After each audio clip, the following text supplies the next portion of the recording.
So Black Friday season's coming up. If you're planning any gift guide collections, I know you want to put those hero videos in there and lots of animated tiles in your grid and basically lots of video. But the question is, how does that impact performance? And we've got Shawn here today, our speed expert, to give you some tips on how to do it responsibly. Every brand is going to want to run a big holiday campaign this year, as every year. And there's often a lot of different elements on these pages, which can all have different performance implications. Typically, we'll always see a big video hero element. Better and worse ways to do this. The absolute worst would be a huge animated GIF file, because these can be 30, 40 megabytes. Definitely not the way you want to put animation on your web page.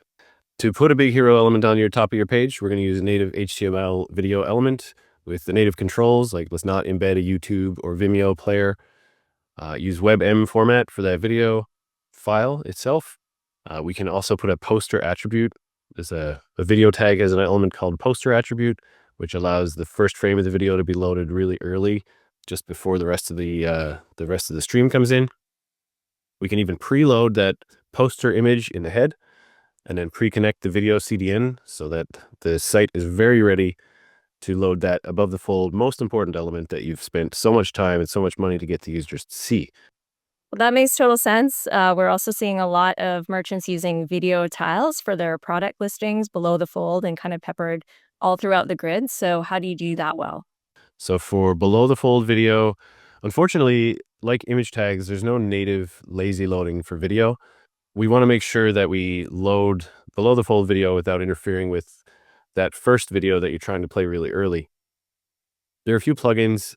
Google's made a good resource on the web.dev page to show how to do lazy loading video. Basically, we're going to wait until someone scrolls or so shows some intention to continue down the page before getting that video ready.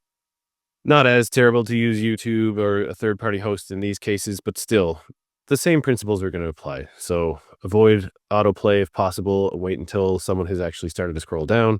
If it is something that you expect them to interact with and play, then fine to use controls there. Otherwise, if it's going to be treated like a GIF, wait until it's scrolled into view, autoplay it, keep the video muted. So these are some of the attributes in a video tag. You can loop it, play it in line, and then use the interaction observer to see when the video is going to be scrolled into view, and then load that video asset just in time. And then, like I mentioned, there's libraries that can help with this, or you can code it yourself. Do you recommend using libraries or coding yourself?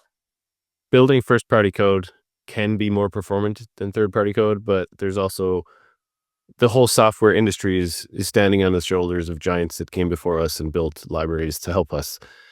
But if you need some help with the lazy loading video plugin, then that's not the worst thing. Just make sure even that plugin is not loaded as a render blocking resource, because we know this is used only to lazy load videos, and so let's load that resource just in time.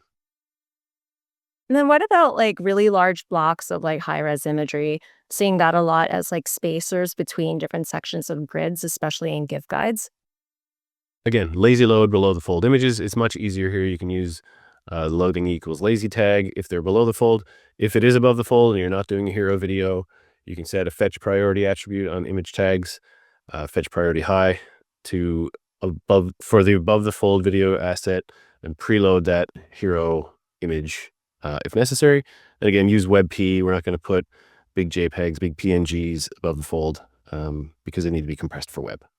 Yeah, the final recommendation would be often these pages are going to be interspersed with some products.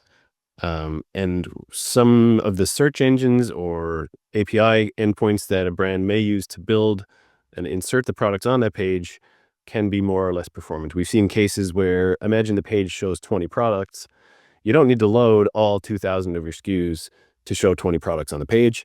And you also don't need to load every attribute of those, like every size and color and the country it was made, and the fabric and the thread count, etc., if none of those attributes are shown on the screen. So there are cases where we might load 2,000 products and 100 attributes per product, when really we need 20 products and 10 attributes per product. And so optimize that API call just to get the products you need and the attributes you need, and that can make it more performant. So thanks, Shawn and Yottaa, for providing these performance tips. If you want your fastest season ever, Yotta's got software and services to get you in shape for Black Friday. And for more tips, check out Yotta's guide to holiday readiness in an uncertain economy. The link is in the description.